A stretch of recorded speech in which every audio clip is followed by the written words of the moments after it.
ಇದು Asianet news network ಪ್ರಸ್ತುತಿ. ನೀವು ನೋಡ್ತಾ ಇದ್ದೀರಾ ಸುವರ್ಣ ನ್ಯೂಸ್.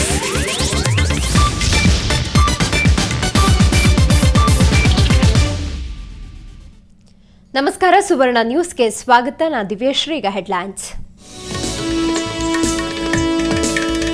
ಕಳಚಿಬಿತ್ತು ಭಾರತೀಯ ಚಿತ್ರರಂಗದ ಗಾನಕೋಗಿಲೆ. ಬೆಂಗಳೂರಿನ ಖಾಸಗಿ ಆಸ್ಪತ್ರೆಯಲ್ಲಿ ಮನ್ನಡೆ ವಿಧಿವಶ. ಮಧ್ಯಾಹ್ನ 12:45ಕ್ಕೆ ಹೆಬ್ಬಾಳದಲ್ಲಿ ಅಂತ್ಯಕ್ರಿಯೆ. ಜಯತೆ ಜಯತೆ ಸತ್ಯಮೇವ ಜಯತೆ ಸತ್ಯಮೇವ ಜಯತೆ ಸತ್ಯಮೇವ ಜಯತೆ ಜಯತೆ ಜಯತೆ ಜಯತೆ. ಕನ್ನಡವೂ ಸೇರಿ 4,000 ಹಾಡುಗಳಿಗೆ ಕಂಠದಾನ. ಪದ್ಮಶ್ರೀ ಪದ್ಮಭೂಷಣ ಪ್ರಶಸ್ತಿಗೆ ಭಾಜನ. ಮನ್ನಡೆ ನೆನಪು ಎಂದೆಂದು ಅಜರಾಮರ.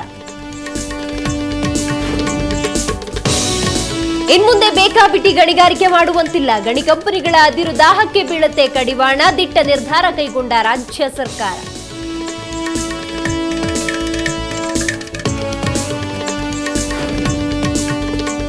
ನಗರದ ಹೃದಯ ಭಾಗದಲ್ಲಿದೆ 1/4 ಎಕರೆ ಜಾಗ. ಭೂಮಿ ಅತಿಕ್ರಮಣ ಆಗುವ ಹೆದರಿಕೆಯಲ್ಲಿ ಕುಟುಂಬ. ಭಿಕ್ಷುಕರಂತೆ ಜೀವನ ಸಾಗಿಸುತ್ತಿದೆ ಉಡುಪಿಯ ಕುಟುಂಬ.